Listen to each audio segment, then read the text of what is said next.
talk about all the books that I've read that I still think about to this day.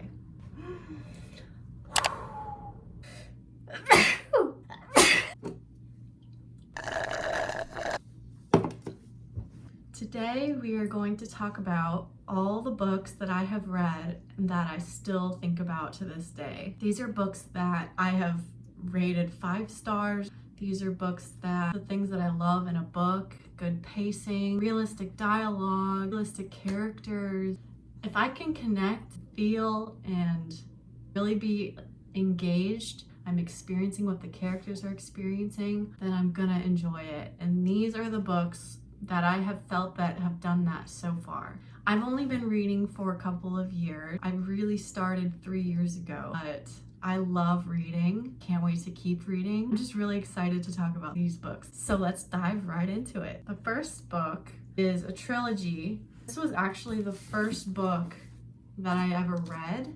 It's Twin Crowns by Catherine Doyle and Catherine Weber. They turned it into a trilogy, and it's a young adult fantasy. One's a witch and one's a princess. It's just, they go on crazy adventures, and there's a love story, there's action, there's magic, seeing their sisterhood. They were estranged from each other and then they found each other is what started all of this. This is why I'm here. This is why I wanted to start a YouTube channel. So much appreciation for this series. Read both of these books. So Twin Crowns is the first one.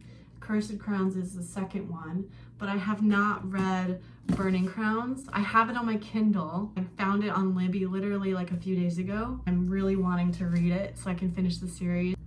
It's dual point of views from each sister. So like one will write about Ren, and then the other author will write about, I think her name is Rose? Yeah, so the other one will write the Rose chapters. So it's so good. It's I almost want to read it again now that I'm like thinking about it and looking at these books, but I'm gonna read Burning Crowns first. My second recommendation series that I can't stop thinking about, The Shepherd King duology by Rachel Gillig. I'm sure you've seen this all over the internet, but it really does live up to the hype. It took me like a really long time to finish the first one. I found myself getting kind of bored. So I think I rated this 4 stars. I still loved it. Like, the characters are great, the story's super unique, the setting is super cool. But this one, I loved it. I had so much fun. I could not wait to get to the next chapter. I could not wait to see what was gonna happen. Seeing the character development of all of these people in this book. I loved all the characters, and I loved reading about what they were going through and how they were going to handle this situation. I love her writing too, her commentary and like the quotes. I didn't really know about annotation when I was reading this book, but I feel like if I had read this now, I would have for sure annotated it, because I remember reading like so many quotes. I'm like, oh my gosh, like that's so pretty. She just came out with a new book. I think it's going to be a duology too, The Knight and the Moth by Rachel Gillig. I am dying to read that. I've heard so many good things, but I love this author and I'm for sure gonna buy everything that she writes. The next book is a romance, young adult romance. It's by K.L. Walther, Summer of Broken Rules. It's crazy. Like, I'm still, like, just thinking about this book, I'm like, oh, it was so cute. I loved all of the characters, all of her family. It was so fun. Someone was getting married, so they all went to Martha's Vineyard, a gigantic property that they go to every year. So they all go there to celebrate, and every year they go, they play this game, Assassin. So like, you have to figure out who the assassin is. I don't know, whatever. But the love story in this is super cute. Slow burn, like, I don't think there's any spice. I'm not interested in spice. Be very, very little, like slow burn kind of thing. That is like my favorite thing. I don't like insta love. So this was super slow burn, like very realistic, like these two characters slowly getting to know each other and slowly getting interested in each other, and you know, they're at this wedding party, so they have to be together. But yeah, Friends to Lovers, super cute. I loved her writing style. I've been meaning to read What Happens at Midnight, I think it's what it's called. She just came out with a new one, and I can't remember what that one's called either. Those are on my TBR. I really like this author. The setting, and I love Martha's Vineyard. I don't know what it is. I've never even been like really anywhere on the East Coast. Sorry, my dog's eating something. I've never been anywhere on the East Coast, but anytime a book talks about like Connecticut or Boston or Martha's Vineyard or like upstate New York, I'm like, oh, it's so beautiful.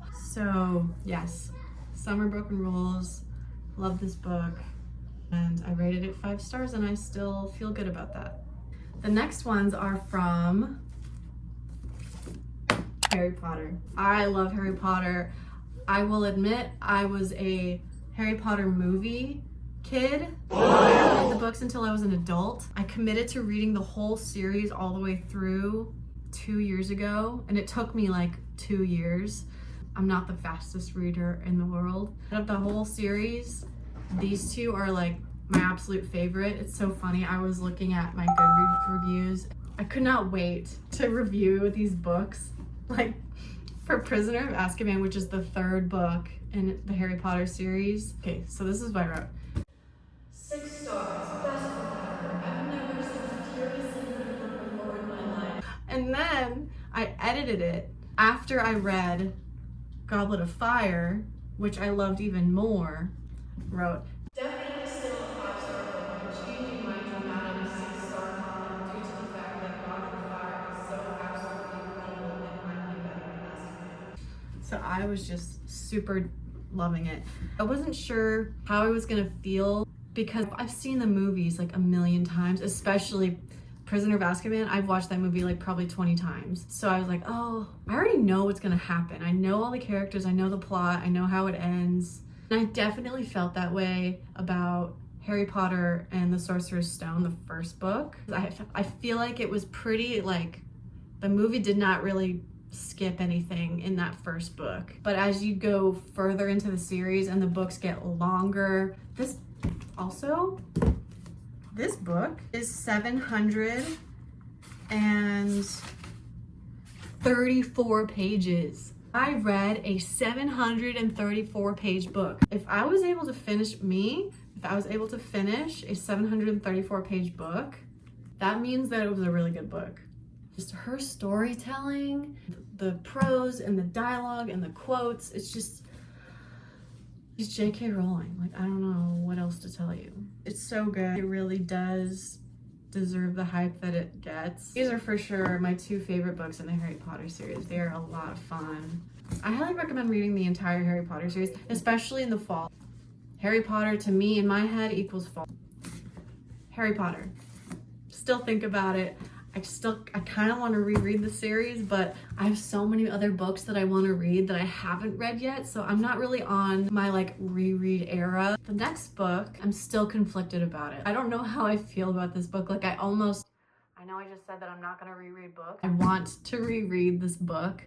Now that I'm more mature in my reading skills, I feel like I might be able to appreciate this book a little bit more, but I still think about this book. I'm talking about The Invisible Life of Addie LaRue by V.E. Schwab. I definitely bought this book because of the hype and because everyone and their mother was talking about this book. I wanted to be a part of the party. I suffer from FOMO pretty bad, so I'm the one to follow trends. I'm buying the Stanley mug.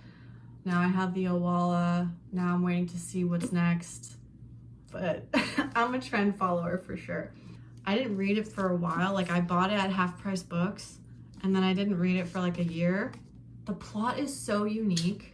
I'm editing this video right now and I just realized I didn't even tell you like anything what this was about. I was just going on and on about my feelings. Basically, it's about this girl who makes a deal with essentially the devil, gets tricked, and ends up living eternally, but no one she encounters in her life will remember her. So she'll meet people and see them and they'll see her, but then if she runs into that same person again, they have no idea who she is. So she has to go through life essentially being invisible. It's a story of survival, like literally trying to survive when no one can remember who she is. The mental and emotional and social aspect of having no real connections with people. And then like hundreds of years later, she meets somebody who remembers her. Just like, you're rooting for them the whole time.